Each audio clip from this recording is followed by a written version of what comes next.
غریبوں کے غم گسار ہم فقیروں کی ثروت، شہر یار ارم تاجدار حرم نوبہار شفاعت، شب اسرا کے دولہا نوشے بزم جنت، دانائے سبل مولائے کل ختم الرسل، خسرو خوباں سیاح لامکاں وجہ کن فکاں، در اللہ المکنون سر اللہ المخزون، عالم ما کانا وما یکون، آب و گل انبیاء جان و دل اصفیاء، مطلع ہر سعادت مقطع ہر سیادت، خلاصہ کائنات فخر موجودات، حضور احمد مجتبی محمد مصطفیٰ، ارواحنا فدا صلی اللہ تعالی علیہ وآلہ وصحبہ وبارک وسلم کی بارگاہ بے کس پناہ میں جس طریقے سے پڑھا ہوں بلند آواز سے میرے ساتھ مل کر پڑھیں۔ الصلاة والسلام علیکہ یا رسول اللہ، الصلاة والسلام علیکہ یا نبی اللہ، الصلاة والسلام علیکہ یا حبیب اللہ، وعلی آلکہ واصحابکہ یا نور اللہ، صلی اللہ تعالی علیہ وسلم۔ نعمتیں بانٹتا جس سمت وہ ذیشان گیا، نعمتیں بانٹتا جس سمت وہ ذیشان گیا، ساتھ ہی منشی رحمت کا قلم دان گیا، لے خبر جلد کے غیروں کی طرف دھیان گیا، میرے مولا میرے آقا تیرے قربان گیا، دل ہے وہ دل جو تیری یاد سے معمور رہا، سر ہے وہ سر جو تیرے قدموں پہ قربان گیا، آہ وہ آنکھ کے ناکام تمنا ہی رہی، ہائے وہ دل جو تیرے در سے پر ارمان گیا، اور انہیں جانا انہیں مانا نہ رکھا غیر سے کام، انہیں جانا انہیں مانا نہ رکھا غیر سے کام، للہ الحمد میں دنیا سے مسلمان گیا۔ الحمدللہ اس وقت ہم سب مخدوم سمنا رحمت اللہ تعالی علیہ کے مخدوم، ان کے پیر و مرشید حضور سیدی مخدوم علاؤلک پنڈوی رحمت اللہ تعالی علیہ کے قدموں میں ان کے عرس سراپا قدس کے موقع پر موجود ہیں، اور ساتھ ہی ساتھ حضور اشرف الاولیاء رحمت اللہ تعالی علیہ کا 25واں عرس بھی منا رہے ہیں۔ اس سے بیشتر آپ نے بہت بڑے بڑے علماء، خطبہ، محققین اور دانشوروں سے ان کے خطابات سماعت کیے ہیں، اور اب فجر کا وقت بالکل قریب سے قریب تر ہے۔ بہت مختصر وقت کے لیے میں آپ کی خدمت میں حاضر ہوں۔ عرس کا مقصد کیا ہے؟ عرس کا مقصد یہ نہیں ہے کہ ہم بھیڑ اکٹھا کر لیں اور جمع ہو کر کے پھر منتشر ہو جائیں، بلکہ عرس بھی ایک مقصد کے تحت کیا جاتا ہے۔ ہمارے بزرگوں نے، بزرگان دین کے آراس کی جو بنا ڈالی ہے، اس کا مقصد یہ ہے کہ یہ بزرگان دین جن راہوں پر چل کر، جن خطوط کو اپنے لیے انہوں نے مشعل راہ بنایا، اس پر چل کر وہ اللہ تک پہنچے، ان کی زندگیوں کا تذکرہ کیا جائے، اور وہ کس طریقے سے کامیاب ہوئے، انہوں نے کس طریقے سے استقامت فی الدین کا مظاہرہ کیا، انہوں نے کس طریقے سے اللہ کے دین پر عمل کیا، انہوں نے کس طریقے سے دین کی خدمت کی، یہ ساری چیزوں کو بیان کرنے کے لیے، تاکہ ہمیں احساس ہو کہ یہ اللہ کا دین جو ہم تک پہنچا ہے وہ صرف چند رسومات کی بنیاد پر نہیں، بلکہ اس میں کسی کا خون جگر ہے، اس میں کسی کی شبانہ روز محنتیں ہیں۔ اسی پنڈوا شریف کی سرزمین کو آپ دیکھ لیں، تقریباً آج سے کم و بیش 7 صدی پہلے ایک مرد قلندر آیا ہوگا، اور آنے کے بعد آج جب اس علاقے کا یہ حال ہے، یہاں کی سنگلاخی کا یہ حال ہے، یہاں کی ان پڑھ اور ناخواندگی کا یہ عالم ہے، تو آج سے 7 صدی پہلے اس علاقے کا حال کیا ہوگا؟ اور اللہ اکبر، ایک اجنبی دیار سے ایک مرد قلندر آتا ہے۔ جب آج یہ جنگل ہے تو اس وقت اس کے جنگل ہونے کا عالم کیا ہوگا؟ لیکن اللہ والوں نے رات و دن محنت کر کے اپنے علاقے کو چھوڑ کر، اپنے رشتہ داروں کو چھوڑ کر، اپنے خطے کو چھوڑ کر، اپنے قبیلے کو چھوڑ کر، اپنا سب کچھ چھوڑ کر وہ یہاں آئے اور اللہ کے دین کی آبیاری کی، اور کفرستان میں انہوں نے اسلام کا علم لہرایا۔ ہماری کتنی عظیم ذمہ داری ہے کہ ان اللہ والوں کے نقوش پا کو اپنے لیے حرز جان بنائے۔ آئیے، میں نے جس آیہ کریمہ کی تلاوت کی ہے اس ضمن میں انسان کو کیا پیغام دیا جا رہا ہے اس پر کچھ بات عرض کر کے اپنی بات مکمل کروں۔ میرے پیارے آقا صلی اللہ علیہ وآلہ وسلم کے پیارے دیوانوں، انسان کل کا پلان بناتا ہے، انسان فیوچر کا پلان بناتا ہے، انسان بھوشیہ کا منصوبہ بناتا ہے، جس کی زندگی میں مفکرین کہتے ہیں کل کا منصوبہ نہ ہو، کل کا پلان نہ ہو، وہ انسان کامیاب نہیں ہو سکتا۔ ایک تاجر ہے اچھا تو اس کے پاس کل کا کوئی پلان ہونا چاہیے، ایک طالب علم ہے اچھا اس کے پاس کل کا پلان ہونا چاہیے، ایک مفکر ہے اچھا اس کے پاس کل کا پلان ہونا چاہیے۔ دنیا کی قومیں کئی صدیاں پہلوں کا پلان تیار کر کے اپنی زندگی کو گزار رہی ہے، صرف قوم مسلم ہے جس کے پاس کل کا کوئی پلان نہیں ہے۔ لیکن یاد رکھیں، لوگ کل کا پلان تیار کرتے ہیں اور کرنا بھی چاہیے۔ آج ایجوکیشن میں میرا یہ حال ہے، آنے والے کل میں کیسا ہونا چاہیے۔ آج تجارت اور مال میں میرا یہ حال ہے، آنے والے کل میں کیسا ہونا چاہیے۔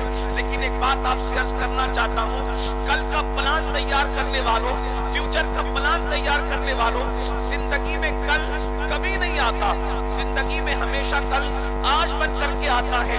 لیکن ایک کل ایسا ہے، ایک کل ایسا ہے جس کا آنا بالکل ضروری ہے، جس کا آنا یقینی ہے۔ کل کا سورج ہم دیکھیں گے یا نہیں دیکھیں گے اس کی کوئی گارنٹی نہیں ہے، لیکن ایک کل ایسا ہے جس کو سب دیکھیں گے، اس کا کسی کو انکار نہیں ہے۔ اور اس کل کی ہم نے کیا تیاری کی ہے؟ ہر کل کی تیاری کرنے والوں، ہم نے اس کل کی کیا تیاری کی ہے جس کل کا حال یہ ہے، جس کے اندر ایک ماں اپنے بیٹے کے کام نہیں آئے گی، ایک باپ اپنے بیٹے سے دور بھاگے گا، ایک دوست اپنے دوست کا دشمن بن جائے گا، کوئی کسی کے کام نہیں آئے گا۔ وہ کون سا کل ہے؟ تو قرآن اس کل کے بارے میں کہتا ہے، یا ایھا الذین آمنوا اتقوا اللہ ولتنظر نفس ما قدمت لغد واتقوا اللہ ان اللہ خبیر بما تعملون، کہ اے ایمان والو اللہ سے ڈرو اور کل کے لیے کیا روانہ کر رہے ہو، کل کے لیے کیا بھیج رہے ہو، اس سلسلے میں غور کرو۔ اپنی جان کے لیے، اپنے نفس کے لیے تم نے کل کے لیے کیا عمل کیا، کیا روانہ کیا، اس سلسلے میں غور کرو۔ وہ کون سا کل ہے جس کی تیاری کا حکم قرآن دے رہا ہے؟ وہ کون سا کل ہے جس کے لیے اپنے نفس کی تیاری کے لیے قرآن ہمیں دعوت فکر دے رہا ہے؟ ہاں، وہ وہی کل ہے جس کو میدان محشر کہتے ہیں، جس کو یوم حساب کہتے ہیں۔ میرے آقا علیہ السلام کے پیارے دیوانوں، اپنے کمروں کی اے سی میں آخرت کو بھولنے والوں، راحتوں کے اندر آخرت کو بھولنے والوں، کھانے پینے میں آخرت کو بھولنے والوں، زندگی کی رنگریلیوں میں آخرت کو بھولنے والوں، مجھے بتاؤ اس کل کے لیے ہم نے کیا تیاری کی ہے جس کے لیے قرآن کہہ رہا ہے کہ تم نے کل کے لیے اپنے نفس کے لیے کیا روانہ کیا۔ اللہ اکبر۔ بڑی معذرت کے ساتھ، آج تو بڑے دھڑلنے کے ساتھ ہم کہتے ہیں، ارے مولانا چھوڑو، قیامت میں جو ہوگا دیکھا جائے گا، جو ہوگا دیکھا جائے گا۔ یاد رکھنا، مسجدوں کو ویران کر کے یہ کہنے والوں کہ جو ہوگا دیکھا جائے گا، مسجدوں کو ویران کر کے کہنے والوں جو ہوگا دیکھا جائے گا، داڑیاں مڈا کر رسول اللہ کی سنت کو گٹروں میں ڈال کر کے یہ کہنے والوں کہ جو ہوگا دیکھا جائے گا، کانوں میں ایئر فون لگا کر کے گانے سننے والوں یہ کہتے ہو جو ہوگا دیکھا جائے گا۔ اب آئیے میں آپ کو بتاؤں، شاعری کی دنیا الگ ہے، حقیقتوں کی دنیا الگ ہے۔ آپ کہتے ہیں دیکھا جائے گا جو ہوگا، کیا دیکھا جائے گا؟ سنو، قرآن کہتا ہے اس دن کا حال یہ ہے، الاخلاء یومئذ بعضهم لبعض عدو۔ اللہ اکبر۔ قرآن کہتا ہے کہ وہ قیامت کا دن وہ دن ہوگا جتنے تمہارے دوست ہیں، اور وہ بھی کون سے دوست؟ دوست نہیں بلکہ پکے دوست۔ اخلاء قرآن کہتا ہے یہ خلیل کی جمع ہے، اخلاء، جتنے تمہارے پکے دوست ہیں قیامت کے دن وہ سب تمہارے دشمن بن جائیں گے۔ قیامت کا دن کیسا دن ہوگا؟ قرآن کہتا ہے یوم یقوم الروح الملائکہ صفا لا یتکلمون الا من اذن. قیامت کا دن وہ دن ہوگا جس دن جبریل امین اور ان کے پیچھے سارے فرشتے اللہ کی ہیبت سے کانپتے کھڑے ہوں گے. کسی کو کلام کرنے کی جرات نہیں ہوگی. آئیے وقت کی نزاکت کو دیکھتے ہوئے اپنے بھائیوں سے اور اپنی بہنوں سے اپنی گزارش کر کے اپنی گفتگو کو مکمل کر کے گزر جاؤں. میرے آقا صلی اللہ علیہ وآلہ وسلم کے دیوانوں، آج حال کیا ہے؟ ہر بندہ کھانے پینے اور سونے اور موج مستیوں میں مست ہے. مرنے کے بعد اٹھنا ہے. اس دن کے لیے ہم نے کیا تیاری کی ہے؟ بڑی معذرت کے ساتھ لوگ آسانی سے کہہ دیتے ہیں مولانا نماز کے لیے ٹائم نہیں ملتا. میرے عزیز، وہ دن قیامت کا جو دن ہوگا وہاں نمازی کیا، روزے دار کیا، حاجی کیا، قاضی کیا. آئیے ایک حدیث مبارکہ سن لیں اور اپنی بات مکمل کروں. ایک مرتبہ امیر المومنین حضرت سیدنا عمر ابن خطاب فاروق اعظم رضی اللہ تعالیٰ عنہ حضرت کعب سے کہتے ہیں، حضرت کعب احبار سے. یہ کعب احبار کون ہے؟ یہ بڑے جلیل القدر تابعی ہیں. فاروق اعظم کے دور میں انہوں نے اسلام قبول کیا ہے، لیکن ان کی خصوصیت یہ ہے یہ توریت کے بھی عالم تھے، انجیل کے بھی عالم تھے، زبور کے بھی عالم تھے. اللہ اکبر، آسمانی کتابوں کے یہ عالم تھے. حضرت سیدنا فاروق اعظم حضرت کعب سے کہتے ہیں، اے کعب ذرا مجھے ایسی باتیں سناؤ جس کی وجہ سے میرے دل میں اللہ کا ڈر مزید پیدا ہو، اللہ کی خشیت مزید پیدا ہو، اللہ کا خوف مزید پیدا ہو. سن لو، فاروق اعظم وہ اللہ سے ڈرنے والی شخصیت ہے کہ اللہ رب العزت کی خشیت کی وجہ سے جب وہ روتے تھے تو ان کے چہرے پر رونے کی وجہ سے آنسوؤں کے نشان پڑ گئے تھے. بڑی معذرت کے ساتھ آج لوگوں کو استنجا کی سنتیں بھی نہیں پتا ہے اور وہ جنت کے خواب دیکھ رہے ہیں. اللہ اکبر، لوگوں کو کلمے کا ترجمہ بھی یاد نہیں ہے اور وہ گھمنڈ کرتے ہیں مولانا ہم جنت میں نہیں جائیں گے تو کون جنت میں جائے گا. یاد رکھو، جن کو رسول اللہ نے جنت کی بشارتیں دی ہے وہ قیامت کو یاد کر کے کیسے روتے ہیں. سیدنا صدیق اکبر، کون صدیق اکبر جن کے بارے میں پوری امت کے جمہور کا یہ عقیدہ ہے افضل البشر بعد الانبیاء بالتحقیق، جس کو رسول اللہ نے اپنی ظاہری حیات میں اپنے مصلی امامت میں کھڑا کیا، وہ ابو بکر صدیق جو صحابہ کا امام ہے. وہ صدیق اکبر کہتے ہیں کاش میری ماں نے مجھے انسان کی شکل میں پیدا نہ کیا ہوتا، میں کسی مومن کے سینے کا ایک بال ہوتا تاکہ قیامت کے دن اللہ کی بارگاہ میں حساب دینے سے بچ جاتا، قیامت کے دن اللہ کی بارگاہ میں جواب دینے سے بچ جاتا. مجھے بتاؤ، جو مصطفیٰ جان رحمت کے ساتھ ہے کہاں ساتھ نہیں؟ سفر میں صدیق ساتھ ہے، حضر میں صدیق ساتھ ہے. جہاں کوئی ساتھ نہ تھا اس کار میں بھی صدیق مصطفیٰ جان رحمت کے ساتھ ہے. اور آج بھی بازار میں مصطفیٰ جان رحمت کے ساتھ آرام کر رہے ہیں. اس کے باوجود بھی اللہ اکبر، اس کے باوجود بھی صدیق اکبر، ان کے قیامت کے دن کی کیفیت کیا ہے؟ حضور محدث اعظم کے چوشوی رحمت اللہ علیہ صدیق اکبر کی شان بیان کرتے ہوئے کہتے ہیں مرتبہ حضرت صدیق کا یہ ہے سید، ہر فضیلت کے وہ جامع ہے نبوت کے سوا. وہ صدیق اکبر جو ہر فضیلت کے جامع ہے، وہ کہہ رہے ہیں، کون کہہ رہا ہے کاش میں کسی مومن کے سینے کا بال ہوتا تاکہ قیامت کے دن اللہ کی بارگاہ میں حساب سے بچ جاتا. میری قوم کے وہ جوان جن کے ہاتھوں میں شراب کے پیالے ہیں، جن کے ہاتھوں میں موبائل میں گندی فلمیں ہیں، جن کا حال یہ ہے کہ وہ کبھی سود کی شکل میں کبھی جوئے کی شکل میں حرام لقمے کو اپنے پیٹ میں ڈال رہے ہیں. آج وہ سوچ لیں ہم جنت میں جائیں گے کیونکہ ہم نے تو فلاں بزرگ کا دامن پکڑا اور